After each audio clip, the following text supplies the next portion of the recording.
are you? Welcome back to my channel. I figured it could be a fun, easy, helpful video if I finally did another Q&A.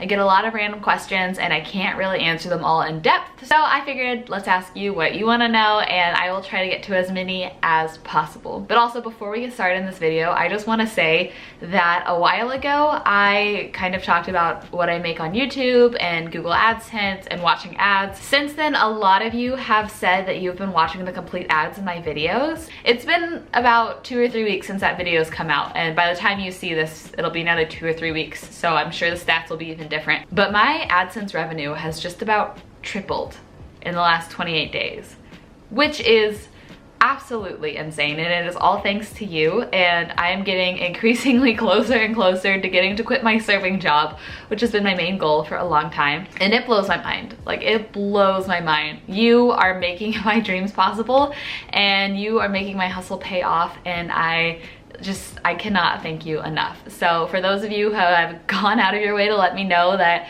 you have been watching my ads all the way through to help me do this full time, it is paying off way more than I ever thought it would. In just a couple weeks, my ad revenue went from about $750 in 28 days to about $1,700 in 28 days. So those are real numbers, and it's been climbing every day more and more and more. So by the time this video comes out, I'm sure it'll be even more, which, thank you. Thank you so much. You mean the world to me. You mean the world. So with that being said, let's dive into your questions and see what we can answer today. Someone said, what is the biggest difference between LA and Texas? Do you miss Texas and would you ever want to move back? Yes, I miss Texas, but it's kind of a complex answer. I love LA. It's very different from Texas. Culture is different. Pricing is extremely different. Here it's a lot more of a hustle, but it's also so much more exciting in my opinion. Texas to me is very comfortable, very safe, but not necessarily exciting, at least for my life. But the interesting thing is the people I cherish the most, besides my husband and Kaylee's pretty much, all live in Texas. And so those are my childhood best friends, all of my family. So it's interesting because people I truly, truly love live in Texas, but then everything else I truly love is in California.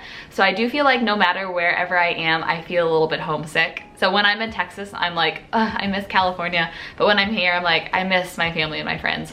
So I don't think I would ever move back. The appealing parts of Texas are my family, and that we could probably be a homeowner in Texas now, but I don't think we will ever be a homeowner in LA. That kind of lifestyle is appealing. The only thing that I think would make us move back is if we accidentally have kids sooner than we expect, because it would obviously be very helpful to live near my parents for that. What are your wedding regrets? Well, I have a lot of videos talking about this.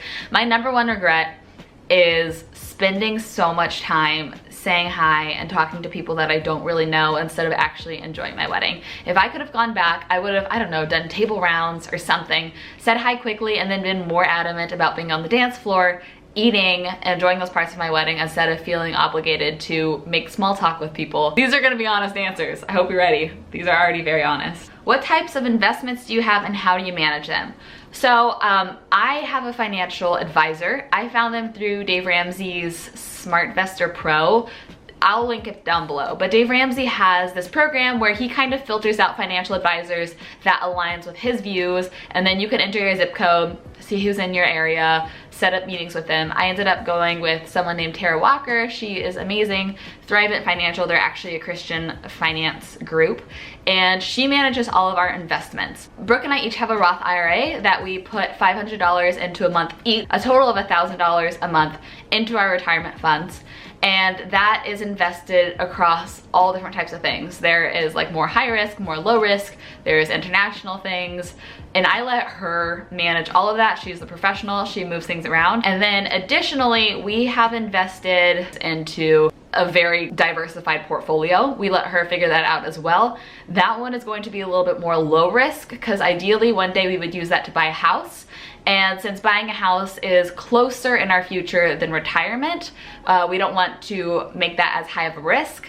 So usually with investments, the more long-term, the more high risk you want to go, because you can weather those ups and downs, but the general trend will still be upward. Where if we want to pull out that money in 10, 15 years, we want the trend to still be upward, but we want the ups and downs to be less extreme, just because if we find out we want to buy a house in 10 years, we don't want to look at that account and be like, oh crap, there's $10,000 left even though we put 40 in. Those are our investments, those are real numbers. Wow, I'm being way too open and honest. Whatever, I don't care. I've gotten a lot of questions about how did you know you were ready for marriage? How did you know it was okay to get married young? And I've actually done a whole video on that. I'll link it down below. It's called Married Too Young. And I talk about that whole thought process and help you figure out if you're ready for marriage or not. Are you open to posting more faith-related videos on your channel? Absolutely. This is my kind of perspective on faith and about talking about faith. Is like, I love Jesus and I want to use this platform obviously for good, and I hope that means helping lead other people to Jesus, but I'm also not a fan of a lot of Christians will phrase things or make content or whatever that is a little too pushy. And I want this to be a safe spot for everyone. This is just a spot for friends, and I'm in real life friends with plenty of Christians, plenty of non-Christians, and I want that to be kind of the same on this channel. I want it to be known what my faith is, and I don't mind talking about it openly like I am now, but I never want it to be too pushy, because my way of ministry is just loving on people and being friends with people, and they know my stance, they know my beliefs, and if they come to realize that my love and my joy and my passion stems from something that is greater than this world and is faith, then eventually they'll become curious about it. They might ask me about it, they might research it, and for me, that is how I like to spread Jesus's word, is just by loving and by never being pushy. So I'm definitely open about talking about my faith, and I hope everyone knows where I stand and what I believe, but I don't want to make this too much of like an uncomfortable faith-based channel to where people that don't believe in Jesus now or may never believe in Jesus don't feel like they can hang out with us, because I want to hang out with everybody, no matter what you believe. I don't care what you believe, I just want to be your friend. That's my mentality. How important do you think looks are in the acting industry? Do you have to be 100% beautiful like you? Oh, thank you, that is so sweet. I don't think looks are that important in the acting industry. If you think about it, casting is casting real people. They want to find different types for different types of roles. There will always be the quirky best friend or like the nerdy guy in school. There's roles for every type of personality. Plenty of successful actors aren't conventionally beautiful. They are just talented and they play those more realistic roles so much better. I think that my type is a little bit more like girl next door / maybe leading lady, which honestly is a disservice to me because there's so many types of people like me in the industry, and just being honest, there are people plenty more beautiful than me. So I'm kind of a little bit too much like in the middle range. I think I kind of get lost in the shuffle. I do think if I looked super quirky, I would actually probably book more roles, which is interesting. That's just how it goes. I've had a lot of questions about expectations of marriage, but before this video actually is filmed, I recorded an expectation versus reality 6 months married video, and that is out by now. So check that. I think it will have been posted the week before this one will have been posted on my channel. This is a good one. Someone said, you've mentioned that you choose joy every day and you are so positive, but when is the last time you had a bad day? Were you upset? What did you do? Is basically what they're asking. Yes, I mean, I'm a real person. I am interesting though. I don't normally get sad or angry. Those aren't frequent emotions that I feel. I do get sometimes frustrated, but more often than not, just like stressed and overwhelmed.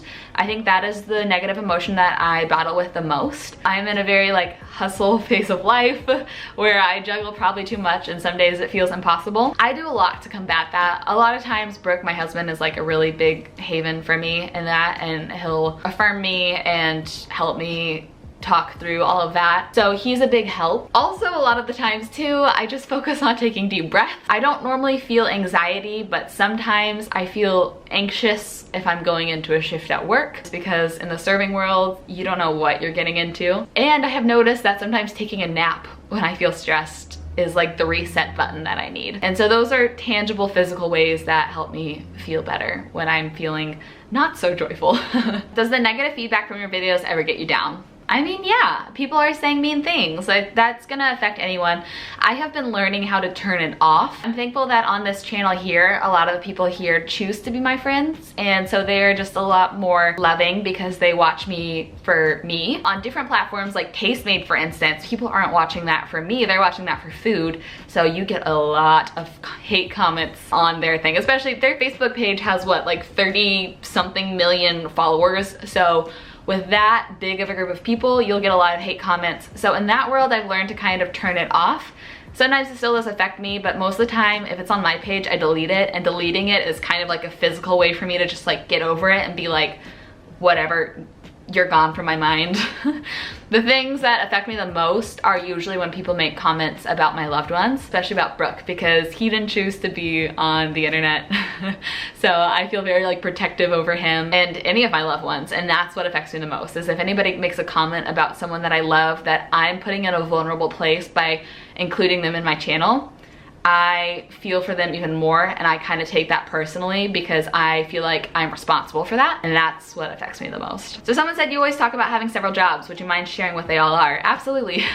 If you don't know me, so I put 30 to 40 hours a week into YouTube, which is quite a bit. I am an actor, so I audition quite a lot for commercial, TV, film, voiceover, all of it. So some busy weeks, it's been very slow lately, which I think is a blessing in disguise because I've had a lot going on in my life, but sometimes you'll have several auditions a day that you have to drive around to. I do social media marketing and management for 2 different companies. One is a construction company and one is a commercial real estate company. And so I schedule posts and post actively on their Instagrams and their Facebook and everything like that. I do website design, so I am working on a couple websites right now. I nanny, which is a lot. And I am a server at a restaurant about 4 nights a week. And on top of that, I work for TASTEMADE sometimes. I've done 3 seasons of a show with them called Pretty Healthy, which is all of my original ideas. And I'm currently working on another show for another network that's kind of on the DL right now that has been taking a lot of work out of me. So just a lot of freelance things, a lot of jobs. And I'm a wife. And I am on volunteer staff at my church. Ooh, this is a good one. Did Brook have any serious relationships before you? Do you ever get jealous or sad about it? Brook was in a relationship with a girl for 6 years before me. For 6 years. That's a long time. And weirdly enough, I think one of the reasons that I was so attracted to Brook and one of the reasons I married him is he doesn't give me a reason to ever be jealous. I have experienced jealousy in previous relationships, but I think that's because there wasn't trust in those relationships. And with Brook, I trust him. We have a very strong, loving, passionate relationship, and those are things that keep me from being jealous about that. How do you edit your pics? I actually love Color Story. I use Color Story for everything. I don't use filters. I just like play with the contrast and the brightness and the warmth all myself. I also like to sharpen pictures a little bit. I love Color Story. How do you and your husband find daily time for each other with opposite schedules? To be honest, we don't find daily time for each other. Weekdays are hard. Weekdays are really hard. He leaves for work at like 6 a.m. when I'm still asleep. I get home from work at like 11:30 p.m. when he's asleep, so it's just not possible. That is one of the reasons that I want to quit my serving job the most. I think it would be really great for our marriage and for our relationship and for our sleep schedules and for my stress, because having an opposite schedule than my husband is probably the hardest thing about our marriage. We try to be very intentional about weekends. A lot of times people will ask me to do things without Brook on the weekends, and I just kind of don't want to be honest. I love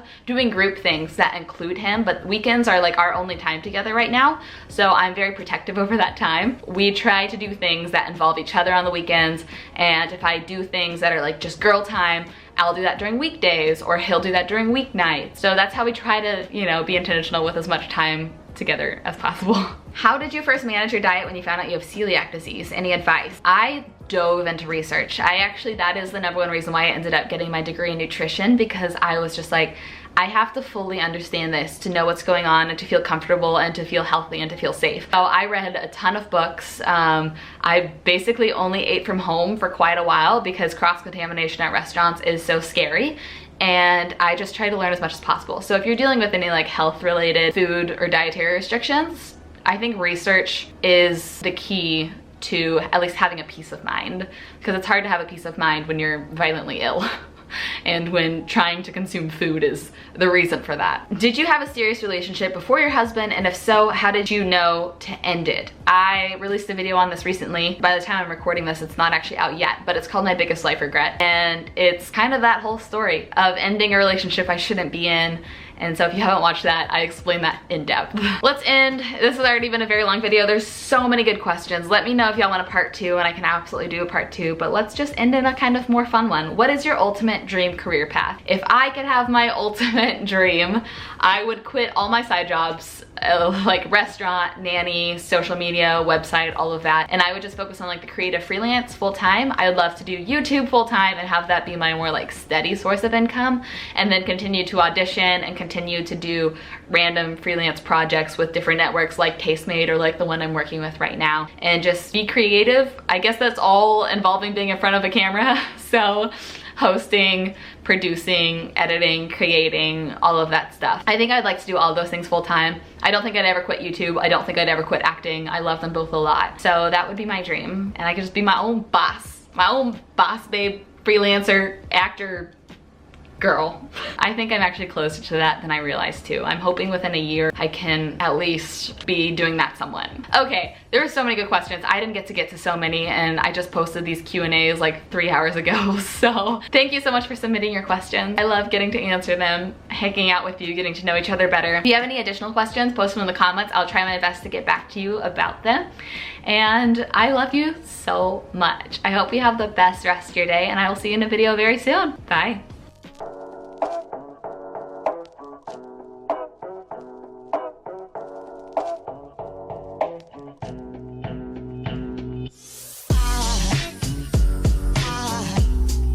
Aside from my soul.